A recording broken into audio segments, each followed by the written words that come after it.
ನಮಸ್ಕಾರ ಸ್ನೇಹಿತರೆ, ದಸರಾ ಹಾಗೂ ದೀಪಾವಳಿ ಮುನ್ನ ಸರ್ಕಾರ ಗುಡ್ ನ್ಯೂಸ್ ಕೊಟ್ಟಿದೆ. GSTಯಲ್ಲಿ ಭಾರಿ ಬದಲಾವಣೆ ಆಗಿರೋದು ನಿಮ್ಗೆ ಗೊತ್ತು. ಈಗ ಕಾರ್ಗಳ ನೋಡೋಣ. ಬೈಕ್ಗಳ ಬಗ್ಗೆ ನಿಮಗೆ ಪ್ರತ್ಯೇಕ ವರದಿಯಲ್ಲಿ ಮಾಹಿತಿ ಕೊಟ್ಟಿದ್ದೀವಿ. ಓವರ್ ಆಲ್ ಲಿಸ್ಟ್ ಕೂಡ ಹೇಳಿದ್ದೀವಿ. ಈಗ ಕಾರ್ಗಳ ಸರದಿ, ಕಾರ್ ಖರೀದಿ ಮಾಡಬೇಕು ಅನ್ನೋ ಲೆಕ್ಕಾಚಾರದಲ್ಲಿದ್ದವರಿಗೆ ಇಂಪಾರ್ಟೆಂಟ್ ಇನ್ಫಾರ್ಮೇಶನ್. ಯಾಕಂದ್ರೆ ಮಧ್ಯಮ ವರ್ಗ ಮತ್ತು ಬಡವರು ಕಾರ್ ತಗೋಬೇಕು ಅಂತ ಕನಸು ಕಾಣ್ತಿರ್ತಾರಲ್ಲ, ಅವರಿಗೆ ಆರಂಭಿಕ ಹಂತದ ಕಾರ್ಗಳಿದಾವಲ್ಲ, ಅದರಲ್ಲೂ ಕೂಡ ಒಳ್ಳೊಳ್ಳೆ ಕಾರ್ಗಳಿದಾವೆ. ಅಲ್ಲಿ ಭಾರಿ ಪ್ರಮಾಣದಲ್ಲಿ ರೇಟ್ ಡೌನ್ ಆಗ್ತಿದೆ. ಡಿಸ್ಕೌಂಟ್ ಯಾವುದೆಲ್ಲ ಎಷ್ಟು ಅಂತ ನೋಡ್ತಾ ಹೋಗೋಣ. ಜೊತೆಗೆ ನನ್ನ ಹತ್ರ ಆಲ್ರೆಡಿ ಒಂದು ಕಾರ್ ಇದೆ, ಇನ್ನೊಂಚೂರು ದೊಡ್ಡ ತಗೊಳ್ಳೋಣ ಅಂತ ಅನ್ಕೊಂಡಿದ್ದೆ, ಅಪ್ಗ್ರೇಡ್ ಮಾಡೋಣ ಅಂತ ಅನ್ಕೊಂಡಿದ್ದೆ. ಒಂಚೂರು ಎತ್ತರ ಜಾಸ್ತಿ ಇರೋದು, ಒಂಚೂರು ಹಿಂಗಿರೋದು, ಜಾಸ್ತಿ ರೂಮ್ ಅಂತ ಹೋಗೋದು ಅಂತ ಅನ್ಕೊಂಡಿದ್ದೆ ಅನ್ನೋರಿಗೆ ಸ್ವಲ್ಪ ಬೇಜಾರಿನ ಸುದ್ದಿ ಕೂಡ ಇದೆ. ಅವರು ಯೋಚನೆ ಮಾಡ್ತಿರೋ ಕ್ಯಾಟಗರಿಯಲ್ಲಿ ಮಿಡ್ ಸೈಜ್ಡ್ SUVಗಳು ಮತ್ತು ಕಾರ್ಗಳ ಕ್ಯಾಟಗರಿಯಲ್ಲಿ ದುಬಾರಿನೂ ಆಗ್ತಿದೆ. ಎಷ್ಟು ದುಬಾರಿ ಆಗ್ತಿದೆ ಅದೆಲ್ಲವನ್ನು ನೋಡ್ತಾ ಹೋಗೋಣ. ಕಡೆ ತನಕ ಮಿಸ್ ಮಾಡಿದೆ ನೋಡಿ. ಮಾಡೆಲ್ ವೈಸ್ ನಿಮಗೆ ಹೇಳ್ತಾ ಹೋಗ್ತೀವಿ. ಸುಜುಕಿ, ಹಾಂಡೆ, ಇವತ್ತು ಬೇರೆ ಬೇರೆ ಮಾಡೆಲ್ಸ್ ಎಲ್ಲ ಇದಾವಲ್ಲ, i20, i10, ಸ್ವಿಫ್ಟ್, ಈ ಥರದ್ದೆಲ್ಲ ಕ್ಯಾಟಗರಿ ಕಾರ್ಗಳನ್ನ, ಮೇನ್ ಕಾರ್ಗಳನ್ನ ನಾವು ನೋಡ್ತಾ ಹೋಗೋಣ. ಹಾಗೆ ಇಲ್ಲ, ಪೆಟ್ರೋಲ್, ಡೀಸೆಲ್, CC ಬಿಟ್ಬಿಡಿ, ನಾವು ಎಲೆಕ್ಟ್ರಿಕ್ ತಗೊಳ್ತೀವಿ ಅಂತ ಯಾರಾದರೂ ಪ್ಲಾನ್ ಮಾಡ್ತಿದ್ರೆ ಅವ್ರಿಗೆ ಏನು ಟ್ಯಾಕ್ಸ್ ಅನ್ವಯ ಆಗುತ್ತೆ, ಅವ್ರಿಗೆ ಏನಾದರೂ ಕೂಡ ವಿಶೇಷ ಗಿಫ್ಟ್ ಇದೆಯಾ, ಅದನ್ನು ಕೂಡ ನೋಡ್ತಾ ಹೋಗೋಣ. ಕಡೆ ತನಕ ಮಿಸ್ ಮಾಡಿದೆ ನೋಡಿ ಸ್ನೇಹಿತರೆ. ಫಸ್ಟಿಗೆ ಬೇಸಿಕ್ ವಿಚಾರ. ಇನ್ನು ಮುಂದೆ 12% ಮತ್ತು 28% ಟ್ಯಾಕ್ಸ್ ಸ್ಲ್ಯಾಬೇ ಇರಲ್ಲ. ಉಳಿಯೋದು ಎರಡು ಮಾತ್ರ, 5%, 18% ಮಾತ್ರ. ಆದರೆ ಅತ್ಯವಶ್ಯಕ, ಜೀವನಾವಶ್ಯಕ ಅಲ್ಲದ ವಸ್ತುಗಳು, ಲಕ್ಸುರಿ, ನಶೆ, ಮಸ್ತಿ, ಅಥವಾ ಸ್ವಲ್ಪ ಫ್ಯಾಷನ್ ತಗೊಳ್ತೀನಿ, ಅಥವಾ ಚೂರು ಆನಂದಕ್ಕೋಸ್ಕರ ತಗೊಳ್ತೀನಿ ಅನ್ನೋಂಥ ವಸ್ತುಗಳಿಗೆ 40% ವಿಶೇಷ ಸ್ಲ್ಯಾಬ್ ಕೂಡ ಇರುತ್ತೆ. ಮೆಜಾರಿಟಿ ಈ 5 ಮತ್ತು 18 ಒಳಗಡೆ ಬರುತ್ತೆ.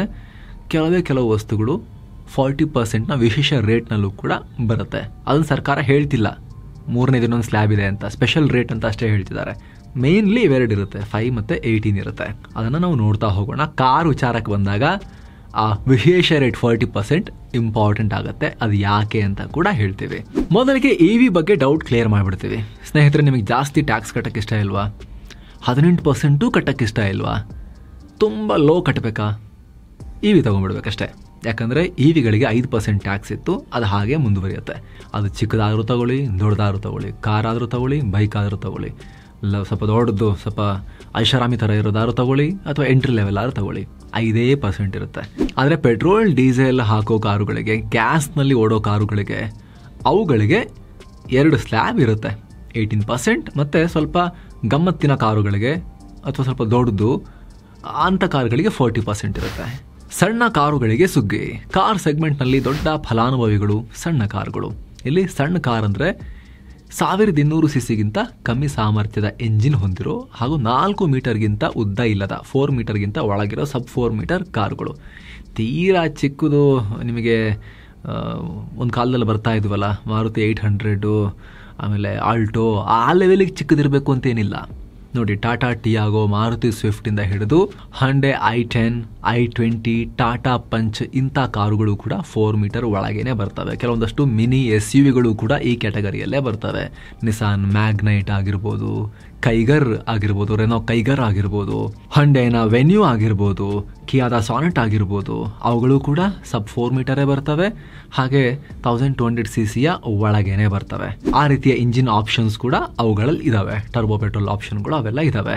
ಜೊತೆಗೆ ಡೀಸೆಲ್ ಅಂತ ಬಂದಾಗ 1500 CC ತನಕ ತಗೊಳ್ಬೋದು. ನಿಮಗೆ 18% ರೇಟಲ್ಲೇ ಬರುತ್ತೆ, 28% ಅಪ್ಲೈ ಆಗಲ್ಲ, ಯಾಕಂದ್ರೆ ಟ್ಯಾಕ್ಸ್ ಸ್ಲ್ಯಾಬೇ ಇಲ್ಲ. ಸೊ ಇಲ್ಲಿ 10% ಟ್ಯಾಕ್ಸ್ ಕಮ್ಮಿ ಆಗುತ್ತೆ. ಎಕ್ಸ್ ಶೋರೂಮ್ ಪ್ರೈಸ್ 5ರಿಂದ 9% ಸೇವ್ ಆಗುತ್ತೆ. ಉದಾಹರಣೆಗೆ ಟಾಟಾ ಟಿಯಾಗೋ ತಗೊಳ್ಳೋಣ. ಭಾರತದಲ್ಲಿ one of the safest entry level hatchback ಅಂತ ಕರೆಸ್ಕೊಳ್ಳುತ್ತೆ. ಈ ಕಾರಿನ ಬೇಸ್ ಪ್ರೈಸ್ 3,87,000 ರೂಪಾಯಿ ಇದೆ. Ex showroom base price. ಈ ಮೊದಲು 28% GST ಪ್ಲಸ್ 1% ಸೆಸ್ ಎಲ್ಲ ಸೇರಿ 29% ಟ್ಯಾಕ್ಸ್ ಬೀಳ್ತಾ ಇತ್ತು. ಅದಾದ್ಮೇಲೆ ನಿಮಗೆ ರೋಡ್ ಟ್ಯಾಕ್ಸ್, ರಿಜಿಸ್ಟ್ರೇಷನ್ ಅವೆಲ್ಲ. ಎಕ್ಸ್ ಶೋರೂಮ್ ಅಂತಾನೆ ಮೈಂಡಲ್ಲಿ ಇಟ್ಕೊಳ್ಳಿ ಸ್ನೇಹಿತರೆ. ಸೊ ಎಕ್ಸ್ ಶೋರೂಮ್ ಪ್ರೈಸೇ 5 ಲಕ್ಷ ರೂಪಾಯಿ ಆಗ್ತಾ ಇತ್ತು, GST ಸೇರಿ, ಸೆಸ್ ಸೇರಿ. ಆದ್ರೀಗ ಹೊಸ GSTಯಿಂದ ಟಿಯಾಗೋ ಎಕ್ಸ್ ಶೋರೂಮ್ ಬೆಲೆ 4,57,000 ರೂಪಾಯಿಗೆ ಇಳಿಯುತ್ತೆ. ಗ್ರಾಹಕರಿಗೆ 42,000 ರೂಪಾಯಿ ಉಳಿತಾಯ ಆಗುತ್ತೆ, 8.5% ಆಫ್. ಹಾಗೆ ಮಾರುತಿ ಡಿಸೈರ್ ಕ್ಯಾಬಿ ಗಾಡಿ, ಹೆಚ್ಚಿನವರು ಕ್ಯಾಬ್ ಹಿಡ್ಕೊಂಡಿರೋದೇ ಮಾರುತಿ ಸುಜುಕಿ ಡಿಸೈರ್ನಲ್ಲಿ. ನೀವು ಓಲಾ, ಊಬರ್, ನಮ್ಮ ಯಾತ್ರೆ ಯಾವುದೇ ಬುಕ್ ಮಾಡಿ, ನೀವು ಎಂಟ್ರಿ ಲೆವೆಲ್ ಕಾರ್ ಬುಕ್ ಮಾಡ್ತೀರಿ ಅಂತ ಹೇಳಿದ್ರೆ, ಮಿನಿ ಅಥವಾ ಗೋ ಆ ಥರದ್ದು ಯಾವ್ದಾದ್ರು ಬುಕ್ ಮಾಡ್ತೀರಿ ಅಂದರೆ ನಿಮ್ಮ ಮುಂದೆ ಪ್ರತ್ಯಕ್ಷ ಆಗೋದೇ ಡಿಸೈರಲ್ಲಿ. ಸೊ ಈ ಕ್ಯಾಬಿ ಗಾಡಿ ಇದೆಯಲ್ಲ, ಮಾರುತಿ ಡಿಸೈರ್, ಈ ಕಾಂಪ್ಯಾಕ್ಟ್ ಸೆಡಾನ್ 70,000 ರೂಪಾಯಿವರೆಗೂ ಇದರಲ್ಲಿ ಉಳಿತಾಯ ಆಗುತ್ತೆ. ಹಾಗೆ ಮತ್ತೊಂದು ಅತ್ಯಂತ ಪಾಪ್ಯುಲರ್ ಕಾರು, ಹೈಯೆಸ್ಟ್ ಸೇಲ್ ಆಗುತ್ತೆ, ಸ್ವಿಫ್ಟ್, 60,000 ರೂಪಾಯಿ ತನಕ ಉಳಿಸಬಹುದು. ಹಾಗೆ ಕಾಂಪ್ಯಾಕ್ಟ್ SUV ತರ ಬರುವಂತಹ 13 ಲಕ್ಷದ ಟಾಟಾ ನೆಕ್ಸಾನ್ ನಲ್ಲಿ 1.5 ಲಕ್ಷದವರೆಗೆ ಸೇವ್ ಮಾಡಬಹುದು. ಆಲ್ಟೋದಂತ ಸಣ್ಣ ಕಾರ್ನಲ್ಲೂ ಕೂಡ 34,000 ತನಕ ಉಳಿಸಬಹುದು. ಅತ್ಯಂತ affordable Alto car K10 X showroom ಬೆಲೆ 4.23 ಲಕ್ಷದಿಂದ 3.81 ಲಕ್ಷಕ್ಕೆ ಇಳಿಯುತ್ತೆ. K10 ನ ನೇರ ಕಾಂಪಿಟೇಟರ್ ರೆನೋ ಕ್ವಿಡ್, ಇದು ರೆನೋ ಕಂಪನಿಯ ಏಕೈಕ ಹ್ಯಾಚ್ ಬ್ಯಾಕ್, ಇದರ ಬೆಲೆ ಕೂಡ 40,000 ರೂಪಾಯಿ ಡೌನ್ ಆಗಬಹುದು. ಮಾರುತಿ ಸುಜುಕಿ ವ್ಯಾಗನಾರ್ ನಲ್ಲಿ ಕೂಡ 40,000 ರಿಂದ 50,000 ರೂಪಾಯಿ ಡೌನ್. ಹಾಗೆ ಹಂಡೆ ಗ್ರ್ಯಾಂಡ್ i10, i20, ಹಂಡೆ ವೆನ್ಯೂ, ಆಮೇಲೆ ಅವಾಗಲೇ ಹೇಳಿದಂತ ಕಿಯಾ ಸಾನೆಟ್, ಆಮೇಲೆ ನಿಸಾನ್ ಮ್ಯಾಗ್ನೈಟ್, ಇಂತಹ ಹಲವಾರು ಗಾಡಿಗಳಿದಾವೆ. ಇದರಲ್ಲಿ ಕೆಲವೊಂದಷ್ಟು SUV ತರ ಫೀಲು ಕೊಡುತ್ತೆ, ಪರ್ಫಾರ್ಮೆನ್ಸ್ ಇರುತ್ತೆ. 1 litre 1.2 litre turbo petrol, 1,500 cc ಒಳಗಿನ ಡೀಸೆಲ್ ಇಂಜಿನ್ಗಳ ಆಪ್ಷನ್ ಕೂಡ ಇಲ್ಲಿ ನಿಮಗೆ ಸಿಗುತ್ತೆ. ತುಂಬಾ ಜನ ಈಗ ಇಲ್ಲಿ ಗಾಡಿ ತೊಗೊಳಕ್ ಶುರು ಮಾಡ್ತಾರೆ. ಯಾಕಂದ್ರೆ ಆಗಲೇ ಹೇಳಿದ ಹಾಗೆ ಇವಾಗಿರೋ ಎಕ್ಸ್ ಶೋರೂಮ್ಗಿಂತ ಇಲ್ಲೆಲ್ಲ 50,000 ದಿಂದ 1.5 ಲಕ್ಷ ತನಕ ಸೇವ್ ಆಗುತ್ತೆ. ಟ್ಯಾಕ್ಸ್ ನಲ್ಲಿ 10% ಸೇವ್ ಆಗುತ್ತಲ್ವಾ, ಅದರ ಪರಿಣಾಮ ಎಕ್ಸ್ ಶೋರೂಮ್ ನಲ್ಲಿ 6 ರಿಂದ 8% ತನಕ ಉಳಿತಾಯ ಆಗುತ್ತೆ. ಇನ್ನು ಸ್ನೇಹಿತರೆ, ವರದಿಯಲ್ಲಿ ಮುಂದುವರಿಯುವ ಮುನ್ನ ಸೆವೆನ್ ಸ್ಯಾಂಡ್ಸ್ ಟೂರಿಸಂ ಕಂಪನಿ ಅಂಡಮಾನ್ಗೆ ಟ್ರಿಪ್ ಆಯೋಜಿಸಿದೆ. ಆಫರ್ ಪ್ರೈಸ್ ಕೇವಲ 48,700 ರೂಪಾಯಿ ಮಾತ್ರ. 4 ನೈಟ್ 5 ಡೇಸ್ ಟ್ರಿಪ್ ಇದು. ಈ ಪ್ಯಾಕೇಜ್ ಅಲ್ಲಿ ಫ್ಲೈಟ್ ಟಿಕೆಟ್ಸ್, 3 ಸ್ಟಾರ್ ಹೋಟೆಲ್ ನಲ್ಲಿ ಸ್ಟೇ, 3 ಹೊತ್ತು ಊಟ, cellular jail light and sound show, Havelock island tour, Baratang island tour, limestone cave, elephant beach tour, AC transport ವ್ಯವಸ್ಥೆ, ಪ್ರೈವೇಟ್ ಫೆರಿ ಟಿಕೆಟ್ಸ್ ಹಾಗೂ 24/7 Kannada tour manager ಸೌಲಭ್ಯ ಎಲ್ಲ ಇರುತ್ತೆ. ಹೊರಡೋ ದಿನ 24 ಅಕ್ಟೋಬರ್ 2025. ಕೆಲವೇ ಸೀಟುಗಳು ಲಭ್ಯ. ಆಸಕ್ತರು ಈ ನಂಬರ್ಗೆ ಕಾಲ್ ಮಾಡಿ ನಿಮ್ಮ ಸೀಟನ್ನ ಕೂಡ ಬುಕ್ ಮಾಡಿ. ಬನ್ನೀಗ ವರದಿಯಲ್ಲಿ ಮುಂದುವರಿಯೋಣ. ಮಿಡ್ ಸೈಜ್ ಬಿಗ್ ಕಾರುಗಳಿಗೆ ಅಚ್ಚರಿ. ಯಾವ್ದೆಲ್ಲ ಕಾರ್ ಬರುತ್ತೆ? ಇತ್ತೀಚಿನ ದಿನಗಳಲ್ಲಿ ಮಧ್ಯಮ ವರ್ಗದವರು, ಮೇಲ್ಮಧ್ಯಮ ವರ್ಗದವರು ಸೆಕೆಂಡ್ ಕಾರ್ ತಗೊಳ್ಬೇಕಾದ್ರೆ ಅಪ್ಗ್ರೇಡ್ ಮಾಡೋಣ ಅಂತ ತಗೊಳ್ತಾ ಇದ್ದವರು, ಅಥವಾ ಹೊಸ ಕಾರ್ ತಗೋಬೇಕಾದ್ರೂ ಕೂಡ ಸ್ವಲ್ಪ ಎತ್ತರದಲ್ಲಿ ಕೂರಬೇಕು ಅಂತ ಹೇಳಿ ಎಲ್ಲರೂ ಏನ್ ಮಾಡ್ತಿದ್ರು, ಹೆಚ್ಚಿನವರು ಈ ಕ್ಯಾಟಗರಿಯ ಕಾರ್ಗಳನ್ನು ತಗೊಳ್ತಾ ಇದ್ರು. ಪೆಟ್ರೋಲ್ನಲ್ಲಿ 1200 cc ಹೆಚ್ಚು, ಡೀಸೆಲ್ನಲ್ಲಿ 1500 cc ಹೆಚ್ಚು, ಹಾಗೂ 4 ಮೀಟರ್ಗಿಂತ ಸ್ವಲ್ಪ ಉದ್ದ ಇರೋ ಕಾರುಗಳು. Hyundai Creta, Kia Seltos, Tata Harrier, MG Hector plus, Mahindra XUV 700, ಈ ತರದ ಮಿಡ್ ಸೈಜ್ ಸಿಡಾನ್ಗಳು ಹಾಗೂ SUVಗಳು. ಹಾಗೆ Innova, Tata Safari, Mahindra Scorpio, Kia Carnival, ಇಂತಹ ಕಾರುಗಳು ಕೂಡ ಬರ್ತವೆ. ಹಾಗೆ ಹಂಡೆ ವರ್ನಾ, ಫೋಕ್ಸ್ ವ್ಯಾಗನ್ ವರ್ಟಸ್, ಆಮೇಲೆ ನಿಮಗೆ ಸ್ಕೋಡಾ ಸ್ಲಾವಿಯಾ, ಈ ತರದ ಸೆಡಾನ್ಗಳು ಕೂಡ ಬರ್ತವೆ. ಈಗ ಹೇಳಿರೋ ಪಟ್ಟಿಯಲ್ಲಿ ನಿಮಗೆ ಮಿಡ್ ಸೈಜ್ SUVಗಳಿದಾವೆ, ಸೆಡಾನ್ಗಳಿದಾವೆ, ಆಮೇಲೆ ನಿಮಗೆ MPVಗಳಿದಾವೆ, ಇನೋವಾ ತರದ MPVಗಳಿದಾವೆ, ಕಿಯಾ ಕಾರ್ನಿವಲ್ ತರದ ಸ್ವಲ್ಪ ಲಕ್ಸುರಿ ಟೈಪ್ನ MPVಗಳು ಕೂಡ ಇದಾವೆ. ಇವುಗಳನ್ನ 28% ಇದ್ದಿದ್ದು ಈಗ 40% ಸ್ಪೆಷಲ್ ರೇಟ್ಗೆ ಹಾಕಲಾಗಿದೆ. ಇಲ್ಲಿ ಇಂಟ್ರೆಸ್ಟಿಂಗ್ ವಿಚಾರ ಕೂಡ ಇದೆ. ಜಾಸ್ತಿ ಆಯ್ತು ಅಂತ ಅನಿಸ್ಬೋದು, ಆದರೆ ಮೇಲ್ನೋಟಕ್ಕೆ ಹಂಗನ್ಸುತ್ತೆ. ಕರೆಕ್ಟಾಗಿ ನೋಡಿದಾಗ ಬಹುತೇಕ ಕಾರುಗಳ ರೇಟ್ ಡೌನು ಆಗಿದೆ, ಹೆಚ್ಚಿನ ಕಾರುಗಳದು. ಯಾಕೆ ಅಂತ ಹೇಳಿದ್ರೆ ಸ್ನೇಹಿತರೆ, 28 ರಿಂದ 40 ಹೋದ್ರೆ ಡೌನ್ ಹೆಂಗೆ ಅಂತ ನೀವು ಕೇಳ್ಬೋದು. ಮುಂಚೆ 28% ಹೆಸರಿಗೆ GST ಇದ್ದಿದ್ದು, ಅದರ ಮೇಲೆ ಎಕ್ಸ್ಟ್ರಾ ಕಾಂಪನ್ಸೇಷನ್ ಸೆಸ್ ಅಂತ ಹೇಳಿ 15-22% ವರೆಗೆ ಎಕ್ಸ್ಟ್ರಾ ಟ್ಯಾಕ್ಸ್ ಹಾಕ್ತಾ ಇದ್ರು. ಹೀಗಾಗಿ ಈಗ ಹೇಳಿದ ಪಟ್ಟಿಯಲ್ಲಿರೋ ಕೆಲವೊಂದಷ್ಟು ದೊಡ್ಡ ಗಾಡಿಗಳು, SUVಗಳಾಗಿರ್ಬೋದು, ಸೆಡಾನ್ಗಳಾಗಿರ್ಬೋದು, ದೊಡ್ಡ ಗಾಡಿಗಳು, ಅವುಗಳ ಟೋಟಲ್ GST 50% ವರೆಗೆ ಇರ್ತಾ ಇತ್ತು. 28% GST ಪ್ಲಸ್ ಕಾಂಪನ್ಸೇಷನ್ ಸೆಸ್ ಸೇರಿ. ಆದರೆ ಈ ಸಲ ಯಾವುದೇ ಕಾಂಪನ್ಸೇಷನ್ ಸೆಸ್ ಇರಲ್ಲ, ಕೇವಲ 40% ಸ್ಪೆಷಲ್ ರೇಟ್ ಅಷ್ಟೇ ಇರುತ್ತೆ ಅಂತ ಹೇಳಿದ್ದಾರೆ. ಹೀಗಾಗಿ ಕೆಲವೊಂದಷ್ಟು SUVಗಳ ತೆರಿಗೆ ಡೌನೇ ಆಗುತ್ತೆ. ಉದಾಹರಣೆಗೆ ಹೇಳೋದಾದ್ರೆ Hyundai Creta mid sized SUV base price 7.4 ಲಕ್ಷದ ಆಸುಪಾಸಿನಲ್ಲಿದೆ. ಬೇಸ್ ಪ್ರೈಸ್ ಇದಕ್ಕಿನ್ನು ಎಕ್ಸ್-ಶೋರೂಮ್ ಪ್ರೈಸ್ ಅಲ್ಲ, ಬೇಸ್ ಪ್ರೈಸ್. ಅದಕ್ಕೆ GST ಆಡ್ ಆಗುತ್ತೆ. ಅದ ಮೇಲೆ ಈ ಹಿಂದೆ 28% GST ಪ್ಲಸ್ 22% ಸೆಸ್ ಸೇರ್ತಾ ಇತ್ತು. ಟೋಟಲ್ 50% GST ಆಗ್ತಾ ಇತ್ತು. ಹೀಗಾಗಿ ಎಕ್ಸ್-ಶೋರೂಮ್ ಬೆಲೆ 11.1 ಲಕ್ಷ ಇರ್ತಾ ಇತ್ತು ಬೇಸ್ ಮಾಡೆಲ್. ಆದರೆ ಈಗ ಕೇವಲ 40% ಟ್ಯಾಕ್ಸ್ ಇರೋದ್ರಿಂದ, ಒಂದೇ ಫ್ಲಾಟ್ ರೇಟ್ ಇರೋದ್ರಿಂದ, ಸೆಸ್ ಇಲ್ಲದೆ ಇರೋದ್ರಿಂದ ಕ್ರೆಟಾ ಬೆಲೆ 11 ಲಕ್ಷದ ಬದಲು 10,36,000 ರೂಪಾಯಿ ಆಗುತ್ತೆ. ಸೊ 74,000 ರೂಪಾಯಿ ಉಳಿತಾಯ ಆಗುತ್ತೆ. ಒಂದು ಎಕ್ಸಾಂಪಲ್ಗೆ ಹೇಳಿದ್ದನ್ನ. ಲಕ್ಸುರಿ ಕಾರ್ಸ್, ಲಕ್ಸುರಿ ಅಥವಾ ದೊಡ್ಡ ಕಾರುಗಳಲ್ಲೂ ಕೂಡ ಅಷ್ಟೇ ಸ್ನೇಹಿತರೆ, ಒಂದಿಷ್ಟು ಅಫೋರ್ಡೆಬಲ್ ಆಗಬಹುದು. ಮರ್ಸಿಡೀಸ್ ಬೆನ್ಸ್ GLC ಈ ಹಿಂದೆ ಆನ್ ರೋಡ್ 85 ಲಕ್ಷ ರೂಪಾಯಿ ಆಗ್ತಾ ಇತ್ತು. ಯಾಕಂದ್ರೆ 50% ಟೋಟಲ್ GST ಬೀಳ್ತಾ ಇತ್ತು. ಆದ್ರೀಗ 40% GST ಅಂದ್ರೆ 80 ಲಕ್ಷ ರೂಪಾಯಿ ಆಗುತ್ತೆ. ಹೀಗಾಗಿ ಬರೋಬ್ಬರಿ 5 ಲಕ್ಷ ರೂಪಾಯಿ ಉಳಿತಾಯ ಆಗುತ್ತೆ. ಅದೇ ರೀತಿ BMW 530Li 5 ಸೀರೀಸ್ ಇದರಲ್ಲಿ 3 ಲಕ್ಷ ಸೇವ್ ಆಗಬಹುದು. ಹಾಗೆ Audi Q ಸೀರೀಸ್ ಗಾಡಿಗಳಲ್ಲಿ 5 ರಿಂದ 7 ಲಕ್ಷ ರೂಪಾಯಿವರೆಗೆ ಉಳಿತಾಯ ಆಗುತ್ತೆ. ಫಾರ್ಚೂನರ್ನಲ್ಲಿ 3 ರಿಂದ 4 ಲಕ್ಷ ರೂಪಾಯಿವರೆಗೆ ಉಳಿತಾಯ ಆಗೋ ನಿರೀಕ್ಷೆ ಇದೆ. ಸದ್ಯ ಭಾರತದಲ್ಲಿ ಲಕ್ಸುರಿ ಕಾರ್ಗಳ ಮಾರ್ಕೆಟ್ 1% ಇದೆ. ಈಗ GST ಬದಲಾವಣೆಯಿಂದ 3% ತನಕನೂ ರೀಚ್ ಆಗಬಹುದು ಅನ್ನೋ ನಿರೀಕ್ಷೆ ಇದೆ. EVಗೆ ವರದಾನ, ಹೈಬ್ರಿಡ್ಗೆ ಶಾಕ್. ಇದು ಇಂಪಾರ್ಟೆಂಟ್. ಇನ್ನೊಂದು ಕೆಟಗರಿ ಇದೆಯಲ್ಲ, EV ಮತ್ತೆ ಈ ತರ ಪೆಟ್ರೋಲ್ ಡೀಸೆಲ್ ಗ್ಯಾಸ್ ಕಾರ್ಗಳು ಮಾತ್ರ ಅಲ್ವಲ್ಲ, ಹೈಬ್ರಿಡ್ಗಳಿದ್ವಲ್ಲ. ಸೊ ಅದ್ರ ಬಗ್ಗೆ ನೋಡೋಣ. ಈಗ ಆಲ್ರೆಡಿ ಹೇಳಿದ ಹಾಗೆ EVಗಳಲ್ಲಿ ಬದಲಾವಣೆ ಇಲ್ಲ. ಸರ್ಕಾರ ಜನ ಹೋಗ್ತಾ ಹೋಗ್ತಾ EVಗಳಿಗೆ ಶಿಫ್ಟ್ ಆಗಬೇಕು ಅನ್ನೋ ಸರ್ಕಾರ ಉದ್ದೇಶ ಕ್ಲಿಯರ್ ಆಗಿ ಮತ್ತೆ ಎಸ್ಟಾಬ್ಲಿಷ್ ಆಗಿದೆ. ಇಲ್ಲಿ ಬರೀ 5% ಇರುತ್ತೆ. ಸಣ್ಣ ಕಾರುಗಳಿಗಿಂತಲೂ EV ಕಾರ್ ತಗೊಂಡ್ರೆ ಕಮ್ಮಿ ಟ್ಯಾಕ್ಸ್ ಇರುತ್ತೆ, 5%. ಬ್ಯಾಟ್ರಿದೆ ಸಿಕ್ಕಾಪಟ್ಟೆ ಕಾಸ್ಟ್ ಇರೋದ್ರಿಂದ ಅವುಗಳ ರೇಟ್ ಆಲ್ರೆಡಿ ಸ್ವಲ್ಪ ಜಾಸ್ತಿ ಇದೆ. ಹಾಗಾಗಿ ಮತ್ತೆ GSTನೂ ಜಾಸ್ತಿ ಹಾಕಿದ್ರೆ ಜನ ತಗೊಳ್ಳಲ್ಲ ಅನ್ನೋ ಕಾರಣಕ್ಕೋಸ್ಕರ ಕಮ್ಮಿ ಇಟ್ಟಿದ್ದಾರೆ. ಎಷ್ಟು ಕಮ್ಮಿ ಟ್ಯಾಕ್ಸ್ ಅಂದ್ರೆ ಬೈಕ್ಗಳಿಗಿಂತ, ಸಣ್ಣ ಬೈಕ್ಗಳಿಗಿಂತನೂ ಕಮ್ಮಿ ಟ್ಯಾಕ್ಸ್ EVಗೆ. ಅದು EV 2 ವೀಲರ್ ಆದ್ರೂ ಅಷ್ಟೇ, 4 ವೀಲರ್ ಆದ್ರೂ ಅಷ್ಟೇ, ಯಾವ ವೀಲರ್ ಆದ್ರೂ ಅಷ್ಟೇ 5%.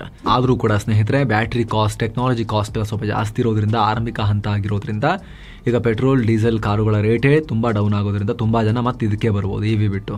ಆ ಚಾನ್ಸಸ್ ಕೂಡ ಇರುತ್ತೆ. ಅಲ್ಟಿಮೇಟ್ಲಿ ಅವರು ಟ್ಯಾಕ್ಸ್ ಎಷ್ಟು ಅಂತ ನೋಡೋಕ್ಕಿಂತ ಹೆಚ್ಚಾಗಿ ಫೈನಲ್ ಪ್ರಾಡಕ್ಟ್ಗೆ ಎಷ್ಟು ಅಂತ ನೋಡ್ತಾರಲ್ಲ, ಆ ವಿಚಾರ ಕೂಡ ಮೈಂಡಲ್ಲಿ ಇಟ್ಕೋಬೇಕು. ಕಳೆದ ವರ್ಷವಷ್ಟೇ ನಾವು 7% ಅಡಾಪ್ಟೇಷನ್ ರೀಚ್ ಆಗಿದ್ವಿ.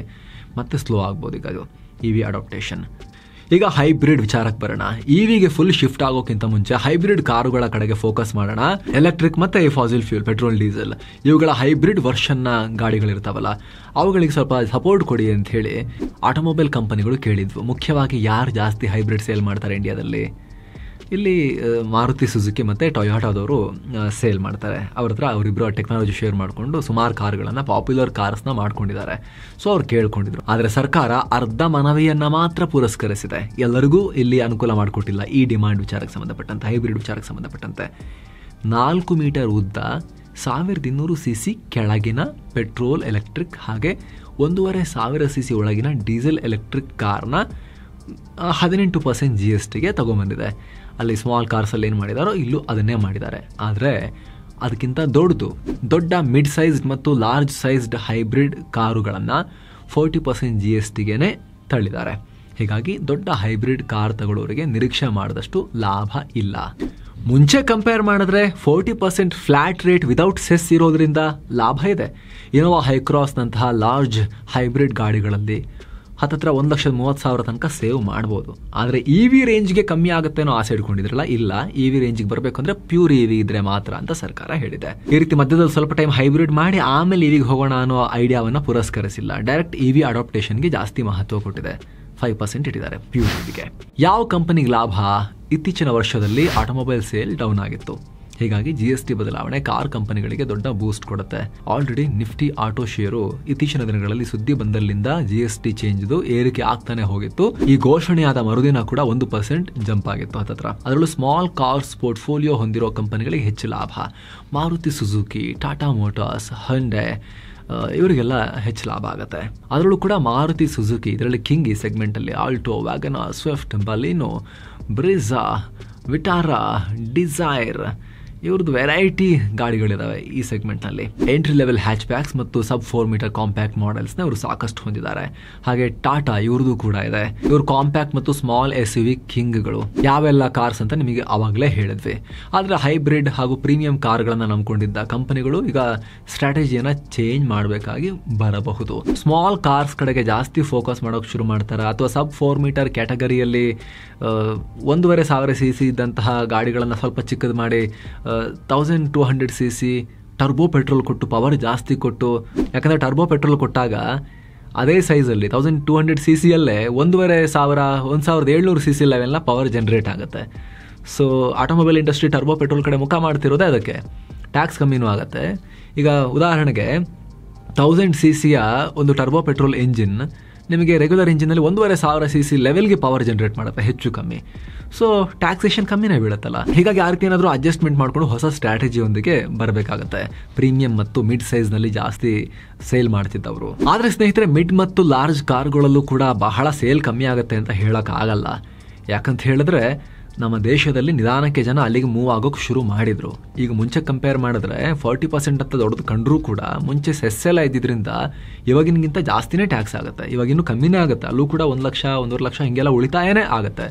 ಹಾಗಾಗಿ ಬಹಳ ದೊಡ್ಡ ಸೇಲ್ಸ್ನಲ್ಲಿ ವ್ಯತ್ಯಾಸ ಆಗಲಿಕ್ಕಿಲ್ಲ. ಅವ್ರಿಗೆ ಎಕ್ಸ್ಟ್ರಾ ಭಯಂಕರವಾಗಿರೋ ಅಡ್ವಾಂಟೇಜ್ ಸಿಕ್ಕಿಲ್ಲ ಬಿಟ್ಟರೆ ಎಕ್ಸ್ಟ್ರಾ ಒಂದು ಸಣ್ಣ ಪ್ರಮಾಣದ ಬೆನಿಫಿಟ್ ಮುಂಚೆ ಕಂಪೇರ್ ಮಾಡಿದ್ರೆ ಇವಾಗ ಆಗಿದೆ. ಜೊತೆಗೆ ಪ್ಯಾಂಡಮಿಕ್ಕು ಮುಂಚೆ 50% ಸ್ಮಾಲ್ ಕಾರ್ ಸೇಲ್ ಆಗ್ತಿದ್ವು. ಆದರೆ ಲಾಸ್ಟ್ 5 ಇಯರ್ಸಲ್ಲಿ ಜನ ತಗೊಳ್ಳೋಣ ಮಜಾ ಮಾಡೋಣ ಅಂಥೇಳಿ ಎಲ್ಲ SUVಗಳ ಕಡೆಗೆ ಹೋಗ್ತಿದ್ದಾರೆ, ಮಿಡ್ ಸೈಜ್ ಕಾರ್ಗಳ ಕಡೆ ಜಾಸ್ತಿ ಹೋಗ್ತಿದ್ದಾರೆ. ಮುಕ್ಕಾಲು ವಾಸಿ ಈಗ 60-70% ಈಗ SUVಗಳು ಮಿಡ್ ಸೈಜ್ದು ಮತ್ತು ಲಾರ್ಜೇ ಸೇಲ್ ಆಗ್ತಿರೋದು. ಸ್ಮಾಲ್ ಕಾರ್ಸ್ ಬರೀ 30-33%ಗೆ ಬಿದ್ದು ಹೋಗ್ಬಿಟ್ಟಿದೆ ಇವಾಗ. ಹೀಗಾಗಿ ನಾವು ಕಾರ್ ತಗೊಳ್ಳೋದು ಯಾವಾಗ, ಇಷ್ಟೊಂದು ರೇಟ್ ಇದೆ, ಇಷ್ಟೊಂದು ಟ್ಯಾಕ್ಸ್ ಇದೆ, ದುಡ್ಡಿದ್ರೂ ಕೂಡ ಕೆಲವರು ಇರಲಿ ಇಷ್ಟೊಂದು ಯಾರು ಟ್ಯಾಕ್ಸ್ ಕಟ್ತಾರೆ ಅಂತ ಸುಮ್ಮನಿದ್ದವರೆಲ್ಲ ಸ್ಮಾಲ್ ಕಾರ್ಸ್ ಕಡೆಗೆ, ಎಂಟ್ರಿ ಲೆವೆಲ್ ಸೆಡಾನ್ ಮತ್ತು ಸ್ಮಾಲ್ SUVಗಳ ಕಡೆಗೆ ಮುಖ ಮಾಡ್ಬೋದು. ಆದರೆ ಫಸ್ಟ್ ಕಾರ್ ಸೇಲ್ ಮಾಡಿ ಅಪ್ಗ್ರೇಡ್ ಮಾಡ್ತೀನಿ ಅಂತ ಹೊರಟಿರೋರು, ಅಥವಾ ಸ್ವಲ್ಪ ದೊಡ್ಡ ಗಾಡಿ ಬೇಕು ನನಗೆ, ತಗೋಬೇಕಾದ್ರೆ ದೊಡ್ಡ ತಗೊಳ್ತೀನಿ, ನನಗೆ ಸ್ವಲ್ಪ SUV ಥರದ್ದು ಬೇಕು, ಮಿಡ್ ಸೈಜ್ ಬೇಕು ಅಟ್ಲೀಸ್ಟ್ ಅಂತ ಯೋಚನೆ ಮಾಡೋರು ಅವರೇನು ಚೇಂಜ್ ಮಾಡ್ತಾರೆ ಅಂತ ಅನಿಸಲ್ಲ ಭಾಳ. ಯಾಕಂದರೆ 40% ಅಂದರೂ ಕೂಡ ಈಗ ಸೆಸ್ ಇಲ್ಲದೆ ಇರೋದ್ರಿಂದ, ಫ್ಲಾಟ್ ರೇಟ್ ಆಗಿರೋದ್ರಿಂದ, ಕೆಲವೊಂದು ಕ್ಯಾಟಗರಿಯಲ್ಲಿ ಮುಂಚೆಗಿಂತ ಉಳಿತಾಯನೇ ಇವಾಗಲೂ ಆಗೋದ್ರಿಂದ ಅವ್ರು ಅದೇ ರೀತಿ ಕಾರ್ಗಳನ್ನು ತಗೋಬಹುದು. ಆ ಸೆಗ್ಮೆಂಟ್ ಕೂಡ ತನ್ನ ಗ್ರೋತನ್ನು ಕಂಟಿನ್ಯೂ ಮಾಡೋಕ್ಕೆ ಸಾಧ್ಯತೆ ಇರುತ್ತೆ. ಸೊ ಓವರ್ ಆಲ್ ಆಟೋಮೊಬೈಲ್ ಇಂಡಸ್ಟ್ರಿನೇ ಗ್ರೋ ಆಗ್ಬೋದು ಅಂತ. ಯಾವುದೋ ಒಂದು ಸೆಗ್ಮೆಂಟ್ ಕಮ್ಮಿ ಆಗುತ್ತೆ, ಇನ್ನೊಂದರಿಂದ ಕಿತ್ಕೊಂಡ್ಬಿಡುತ್ತೆ ಅನ್ನೋಕ್ಕಿಂತ ಹೆಚ್ಚಾಗಿ ಎಂಟೈರ್ ಸೆಗ್ಮೆಂಟೇ ಗ್ರೋ ಆಗ್ಬೋದು ಇದರಿಂದ ಅನ್ನೋ ನಿರೀಕ್ಷೆನ ಇಟ್ಕೊಳ್ಳಲಾಗಿದೆ. ಸ್ನೇಹಿತರೆ, ಈಗ ನೀವು ಹೇಳಿ ನಿಮ್ಮ ಫೇವ್ರೇಟ್ ಕಾರ್ ಯಾವುದು, ನೀವು ಯಾವ ತಗೋಬೇಕು ಅಂತ ಪ್ಲಾನ್ ಮಾಡಿದ್ರಿ, ಈಗ ಏನು ಡಿಸಿಷನ್ ನೀವು ಮಾಡ್ತೀರಿ ಅದನ್ನು ಕಾಮೆಂಟ್ ಮಾಡಿ ತಿಳಿಸಿ. ಮತ್ತೆ ಭೇಟಿ ಆಗ್ತಿರೋಣ. ನಮಸ್ತೆ.